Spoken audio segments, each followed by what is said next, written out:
Bonjour à vous, aujourd'hui on va parler de poêle à granulés.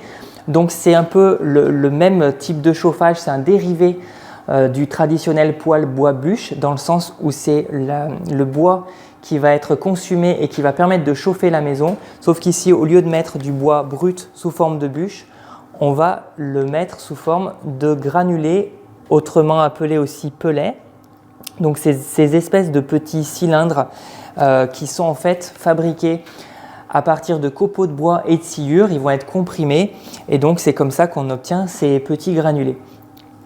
Donc là, on a un sac de granulés de 15 kg et on va pouvoir verser ces granulés à l'arrière du poêle. Donc ici, on a un réservoir. Alors en fonction des modèles, il est plus ou moins grand. Là, on peut mettre un sac complet et ça représente une autonomie d'à peu près une journée. Donc ces pellets, ils vont ensuite être amenés jusqu'au foyer par le biais d'une vis qui se trouve derrière. Et donc ça va pouvoir se faire automatiquement. Là en fait on va programmer ici le niveau de chaleur souhaité et du coup automatiquement ça va amener le combustible, donc les granulés, au niveau de la zone de combustion. Il faut savoir aussi que comme pour le poêle bois bûche, on doit avoir une prise d'air extérieure. Donc là je vais vous montrer à quoi ça ressemble. On a ici ce tuyau qui va rejoindre, là dans notre cas, le vide sanitaire qui est dessous, qui lui-même est ventilé par rapport à l'extérieur. Donc là, dans cette maison, on a à peu près 130 mètres carrés. Et pour vous donner un ordre de grandeur, on a un poêle qui a une puissance de 8 kW. Alors en sachant que cette puissance se calcule toujours en fonction de la surface et du volume, mais aussi du climat et de la performance de l'enveloppe. Donc c'est vraiment à regarder au cas par cas. Là, on a des avantages qui sont très intéressants par rapport à un poêle bois bûche. C'est l'autonomie et le fait que c'est programmable. Donc en fonction des modèles, on peut avoir un écran sur le dessus du poêle qui permet de programmer.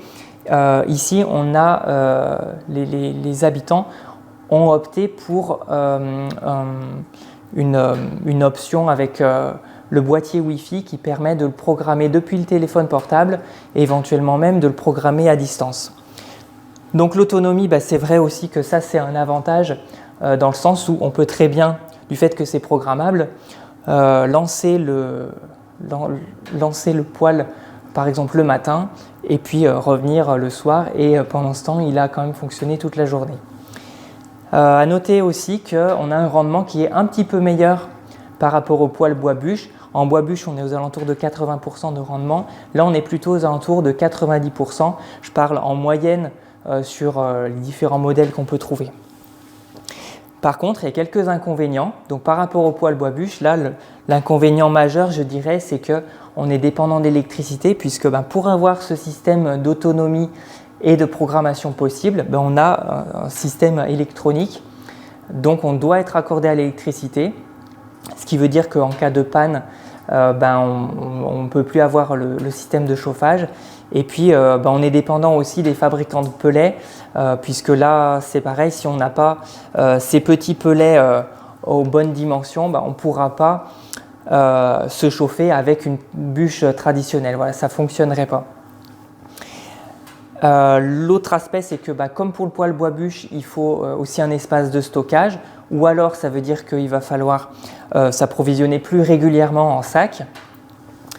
Et puis il va falloir alimenter quand même régulièrement.